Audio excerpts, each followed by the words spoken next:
Yay! Estamos começando mais um Papo Cabelo e não é qualquer Papo Cabelo, porque é o primeiro presencial aqui na Casa Salon Line depois de todo o rolê que a gente viveu com a pandemia, né?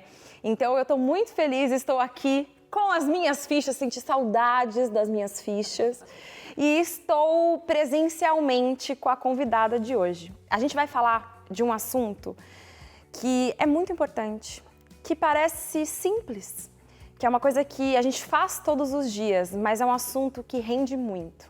A gente vai falar hoje sobre comer, sobre comida, sobre alimentação. E para isso, eu tô com uma convidada muito especial, que é a Sophie Deran. Eu tava me segurando até agora, porque a Sophie mudou a minha vida. E é sobre isso que a gente vai conversar com ela hoje.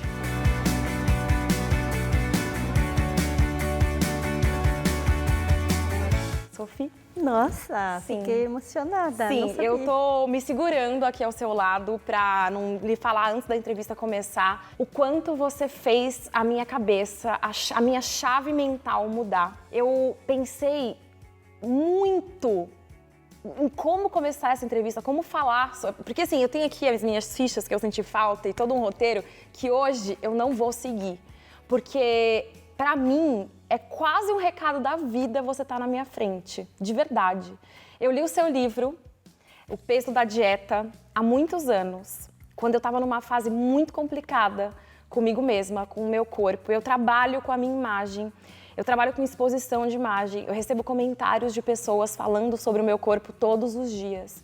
Eu comecei a ler, eu li o seu livro e chorava.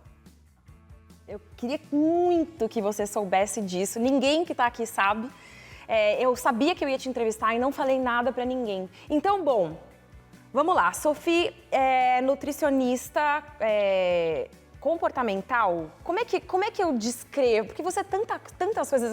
E ela é influenciadora também, porque tem muitos seguidores no YouTube, na internet. Conta um pouco sobre o seu trabalho. Eu sou francesa e cheguei no Brasil em 2000, há 22 anos. E sou pesquisadora, então eu tive a sorte de entrar dentro do laboratório de pesquisa da genética e da obesidade infantil na USP. Primeiro como convidada e depois fiz meu doutorado lá, porque eu estava tão apaixonada pela pesquisa, que me deparei que essa questão da obesidade infantil, que eu queria ajudar as crianças, ela está basicamente dentro da cabeça, ou seja, a gente precisa trabalhar o comportamento, porque não é uma questão simples de fechar a boca, malhar, como está sendo o passado. E aí isso me fez buscar mais, estudar mais, entrei na parte da pesquisa sobre comportamento, entrei na psiquiatria. E lá você vê que os transtornos alimentares, que são doenças psiquiátricas, quase todas começam fazendo dieta restritiva, porque o cérebro pira de vez. Então pode causar casos de depressão, de ansiedade, de ataque de pânico, mas também anorexia, bulimia, transtorno da compulsão. Então, é isso que me levou a estudar o cérebro, porque como nutricionista, eu sou nutricionista tardia, eu fiz nutrição aos 35 anos. Eu não queria passar dieta. Era impossível para mim passar uma dieta. Quem sou eu para falar para alguém, amanhã você vai comer isso? Nem sei a fome que ela vai ter amanhã. Ai, me dá vontade de chorar. Não Porque, é? então, e por que é isso? Por que é só isso que a gente vê? Por que a gente vê as pessoas fazendo dieta? Por que o mercado recomenda dieta? Por quê? Porque parece lógico. É fácil emagrecer, só fechar a boca e malhar. E aí, coloca toda a responsabilidade em você. E tem um mercado, sabe, Carol, bilionário se alimentando desse fracasso. Porque, veja bem, 95% das pessoas que fazem dieta fracassam. Nossa! Ou seja, todo mundo fracassam. E até está mais grave ainda, porque você vê 95%, quer dizer que 5% são de sucesso. Então, eu fui atrás desses 5%. Quem são as pessoas que conseguem fazer dieta e não voltar a engordar, porque o fracasso é isso. Sim. A pessoa emagrece, Sim. o efeito sanfona. Emagrece, tá tudo bonitinho, ganha elogios e de repente o peso volta. E a gente vê que fisiologicamente, ou seja, o nosso corpo não aguenta essa perda de peso rápida. Ele faz de tudo para voltar. É natural, é normal, é saudável. Agora, os 5%, Caro, eu me assustei. Quando fui buscar estudos que falam desses 5% de sucesso, você vê que a maioria são transtornos alimentares. E não é um sucesso. É um grande fracasso. É uma catástrofe. E você vê, hoje a gente fala só de obesidade, obesidade, obesidade, e tem uma outra epidemia silenciosa, e ninguém fala, porque a sociedade meio que aceita mais, é uma epidemia de transtorno alimentar. Então a gente está hoje numa situação de saúde pública muito grave com a relação com a comida. E isso talvez tenha muito a ver com o fato da saúde estar ligada à forma física, né? Total. É impressionante, assim, né? As pessoas acham que quando uma pessoa está magra, ela está saudável. E se ela é gorda... Precisa emagrecer. Porque ela não está saudável. E isso não faz o menor sentido. Até que um ponto a gente precisa prestar atenção. Uma pessoa que ganha peso rápido já é um sinal de provavelmente um problema de saúde. Então, a gente não pode dizer, o peso não importa, mas o peso em si não é um indicador de saúde. Né? Não é porque a pessoa está acima do peso que ela está com doença. E da mesma maneira, tem pessoas magras que têm doenças. Não é porque você está magro que você está com saúde. Então, o que você aponta é um problema sério da nosso sistema de saúde atual, que avalia a saúde pelo peso. Sim, o que existe de médico gordofóbico, né, de várias especialidades, e eu posso dizer com propriedade porque eu tenho pessoas muito próximas que vivem situações de gordofobia, que vão no consultório ver o coração e antes de checar qualquer tipo de exame, o médico olha e diz, claro, você está gorda, é por causa disso. Você precisa emagrecer antes de tratar seu problema, isso é muito grave. E sabe, hoje tem um movimento mundial contra essa gordofobia, especialmente dos profissionais de saúde. Porque, infelizmente, tem casos de pessoas que têm problemas de saúde, mas não vão ser avaliados antes de emagrecer. E isso é um problema sério, porque às vezes até o ganho de peso foi por consequência da doença. Né? Então, a gente tem que olhar a pessoa no seu tudo. Tá, mas então me explica para quem está assistindo a gente, o que a dieta faz? Então, o nosso cérebro, ele está o tempo todo como um computador, como um maestro do nosso corpo, tentando equilibrar a sua vida, mas também fazendo você sobreviver. Tem uma parte do cérebro que está no piloto automático. Tá. E ele cuida das nossas necessidades básicas. Agora, comer é do nosso piloto automático. Só que nosso cérebro hoje, dentro da nossa sociedade, ele começa a calcular caloria e começar a falar isso pode, isso não pode, e começar a proibir o cérebro de comer como ele quer. Ou seja, o tempo todo o seu cérebro vai dizer para você, estou com fome. E você vai responder, não pode comer.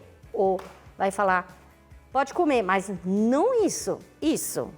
Mas o cérebro vai falar, mas eu quero isso. Não, você vai comer isso. É como se você não deixa seu cérebro, seu corpo respirar. Pode dar uma sensação de se afogar, porque você falou que você ficou muito estressada. Muito. E pode até, como eu falei, ter ataque de pânico, porque você entra dentro, vamos dizer, do próprio sistema de funcionamento. Mas, Sofia, o que eu faço se meu cérebro ele só quer comer hambúrguer, batata frita, cachorro quente, e o meu cérebro ama chocolate? O que eu faço? É justamente entender que é natural, depois de fazer dieta, querer comer o mundo. Então, primeiro, perceber que isso é uma adaptação.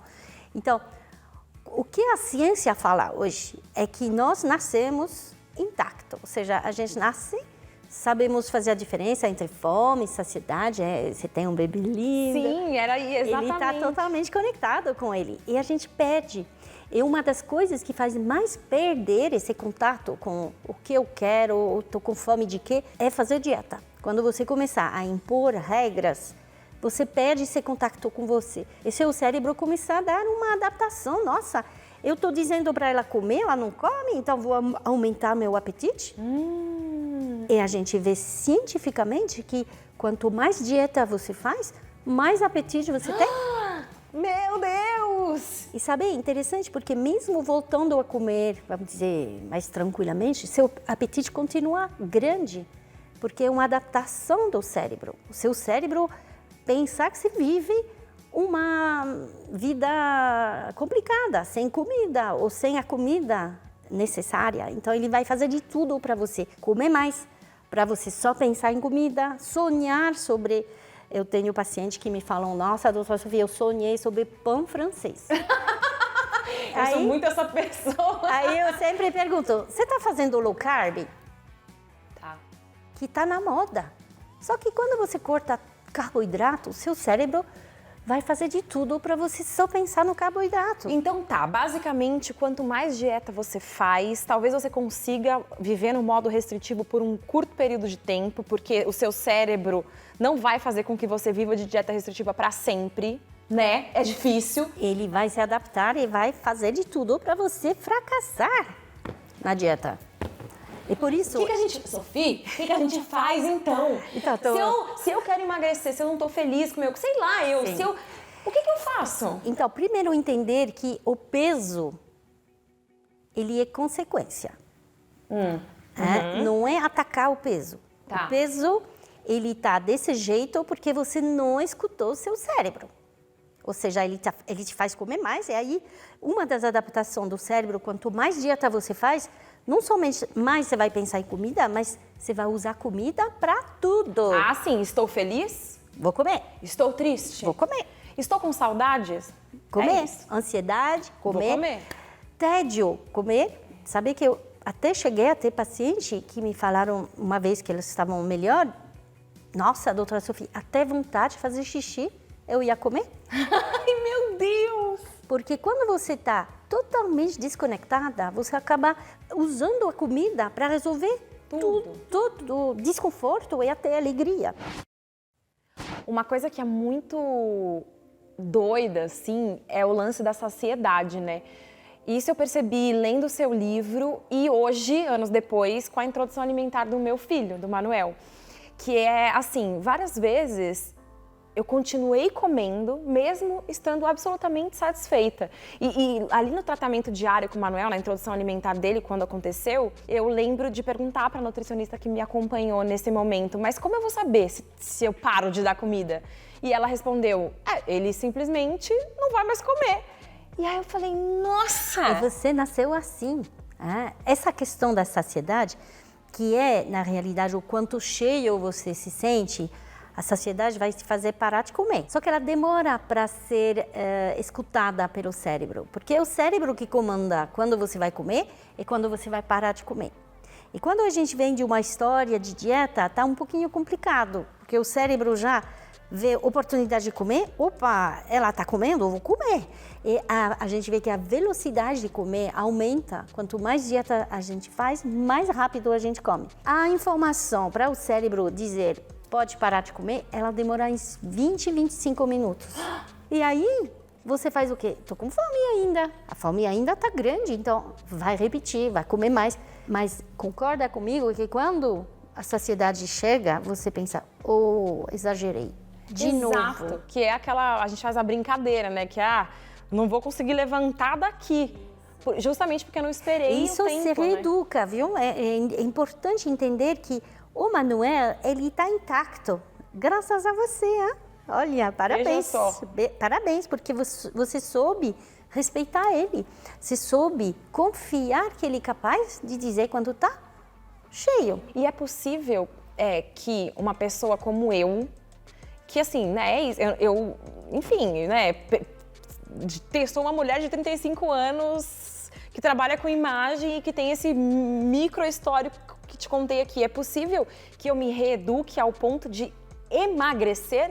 Porque ao ponto de entender a minha saciedade, ok. Mas eu entendo que é uma conta lógica. Se eu quero perder, eu preciso consumir menos. O que eu tenho mais dentro do meu consultório são pacientes que querem emagrecer. Doutora Sofia, eu quero emagrecer. Eu falo, vem aqui que a gente vai conversar. Porque o emagrecimento, ele acontece de maneira saudável e sustentável somente por consequência da reorganização da sua alimentação, qualidade alimentar, mas também do seu comportamento. Então, se você tem um comportamento onde você come muito rápido, você come, se repete muito, você tem muito apetite, você tem muito comer emocional, é importante rever toda essa questão do comportamento e entender que o emagrecimento vai ser consequência, porque comendo melhor, e comendo melhor quer dizer melhor qualidade, melhor comportamento, você vai acabar comendo menos. A partir do momento onde você reorganiza aquela pergunta, você está com fome de quê? Então a gente falou um pouco sobre essa coisa do você tem fome de quê? E no seu livro, nas redes sociais, no YouTube, você fala sobre os tipos de fome. É muito interessante entender que até a pesquisa mostra que nós temos vários tipos de fome. O ser humano é um animal extremamente complexo. Ele tem memória, ele tem prazer de comer, ele tem uma vida a mais do que somente um corpo e calorias. Então, é comprovado que temos vários tipos de fome. Agora, o interessante é lembrar que nossos avós, bisavós, elas também tinham várias fomes, mas não sabiam porque viviam em paz com as fomes, dançando com o nosso apetite. Nosso apetite, ele não é só comer para se nutrir, é também uma festa, um ato social, um ato cultural, uma memória. Então, a gente tem que incluir isso dentro do nosso bem-estar. Dentro do ato de comer, temos a parte fisiológica, aquela fome do estômago, aquela fome da célula que faz você ter o estômago que ronca quando você está com muita fome. Que é a fome física. Que a gente chama de fome física. Essa fome, ela é desrespeitada na dieta, na restrição. E por isso que ela vai gritar mais forte. E por isso que no meu consultório eu falo, coma, respeita essa fome física. Porque quando você não respeita a sua fome física, ela vai gritar mais forte. Já falei sobre apetite. Mas também é interessante ver que nós temos fomes psicológicas. Ou seja, a emoção também pode interferir na nossa fome. E tem fomes, naturalmente, maior quando a gente vive, por exemplo, a gente está num aniversário, num casamento, tem lá um buffet fantástico. É normal querer comer mais. Então eu posso comer um docinho de cada? Pode. Na realidade, você vai aprendendo a estar consciente, estar presente no momento, se autorizar a comer, porque você vai ver que dentro das palavras mágicas eu falei de comer, e eu vou falar também de permissão, se dar permissão de comer. Mas quando você se dá permissão de comer, você vai ver que você não precisa de um de cada. Você vai ficar mais gourmet, você vai falar, tô com vontade de quê? Ah, essa não, tem uma cara, não sei. Ah, eu vou provar essa. E você fica muito mais dentro do momento, e você vai ver que você não precisa comer tudo. Agora, a pessoa que está mais consciente, mais em paz com a comida, dentro de um casamento, de um aniversário, vai comer mais, mas não vai se culpar, vai falar, nossa, exagerei, mas foi tão bom. Pronto. Não vai falar o que geralmente acontece quando você está ali numa roda de amigas, num casamento, numa festa, aí você começa a comer, e hoje eu tô comendo, mas amanhã, nossa, vou ter que fechar a boca. Então, esse pensamento, e justamente o que eu estou estudando, ele leva a comer muito mais. Claro, porque você está naquele momento comendo, eu vou comer 2 docinhos de cada. Então, não somente 2, mas você vai fazer uma despedida. Exato, sim. Não. Você está me descrevendo. Eu, toda vez que penso, eu juro pra você que é o lance da segunda-feira, o Dia Mundial da Dieta. No domingo, eu me despeço todo domingo. Todo domingo. Pergunta se na segunda eu consigo. Eu não Vamos consigo. conversar, né, Carol? Porque a questão é justamente entender, primeiro, que seu corpo, ele não sabe o dia que é. Concorda? Concordo. Então, por que domingo, de repente, não pode comer? Ou come demais? Ou segunda não pode comer? Não, o que aquele tá acontecendo termo do aqui? dia do lixo. Olha que coisa isso horrível. me deixa muito triste. E, infelizmente, vejo até colegas de profissionais de saúde usando. Comida não é lixo. A gente tem que se reorganizar em função da comida. A comida é amiga. A gente tem sorte de ter comida. Veja bem, tem pessoas que estão sem comida e provavelmente a dor maior da vida, não poder comprar comida. Ter comida é fantástico. Agora, a questão é saber lidar também com essa comida. Mas assim, eu preciso te fazer uma pergunta que é o seguinte, a gente hoje vive muito online o tempo todo e às vezes muitas das pessoas que a gente admira, que a gente segue, que a gente gosta, estão compartilhando conosco as suas dietas. Estão mostrando pra gente o antes e o depois do corpo delas e contando quanto elas emagreceram. O que você tem a dizer sobre isso? O que eu tenho que fazer sobre isso como produtora de conteúdo na internet? Eu faço até post sobre isso, fazer um detox desses perfis. Porque, primeiro, aquele antes e depois, eles esquecem de mostrar o depois do depois. Porque o corpo humano, ele vai demorar a engordar, 6 meses a 2 anos, até às vezes 5 anos, mas ele vai voltar a engordar. Só que você vê o quê? Uma miragem, uma imagem incrível, a pessoa secou. E essas dietas low carb, ela tem esse efeito de secar. Só que não é sustentável, o cérebro vai pirar. É só pensar em carboidrato, só pensar em doce. Eu tenho um paciente que fala, nossa, doutora Sofia, eu virei formiga fazendo low carb. Uma pessoa que você está seguindo, está falando de dieta, de restrição, desliga, tira do seu Instagram, sinceramente. Para terminar esse vídeo, eu queria propor e pedir para você que está aí do outro lado dessa tela, fazer o que eu estou fazendo enquanto ouço a Sofia falar o tempo inteiro aqui, que é o seguinte, lembrando que eu preciso me respeitar, que esse corpo aqui, que esses braços, que essas pernas, que esse cérebro, que essa cabeça, que essa barriga, são responsáveis por serem minha casa. E que essa casa aqui foi capaz de fazer um bebê, um filho. Como que eu posso não amar essa minha casa, né? Então, que a gente lembre mais disso, que a gente ouça mais o que nos faz bem e o que nos motiva a ser melhores de verdade, né? E não ao que a gente pensa que vai nos levar a um ideal que não é de verdade. Então, Sofia, obrigada. Foi incrível prazer te conhecer pessoalmente, só ter mais certeza ainda de que poder te ouvir é uma sorte. Muito obrigada pela oportunidade de poder falar no seu canal lindo. Muito obrigada. Estou admirando muito o seu trabalho, seguindo há muitos anos. Gente, ela me segue, não pode ser, tá vendo? Olha. Estou seguindo, maravilhoso. Você aí, se gostou desse vídeo, não esquece de se inscrever aqui no canal da Sala Online, tem sempre um monte de conteúdo muito legal. E, por favor, promete pra mim que você vai compartilhar esse vídeo com pelo menos uma pessoa que você acha que precisa ouvir a Sofia falar. Um super beijo e até a próxima!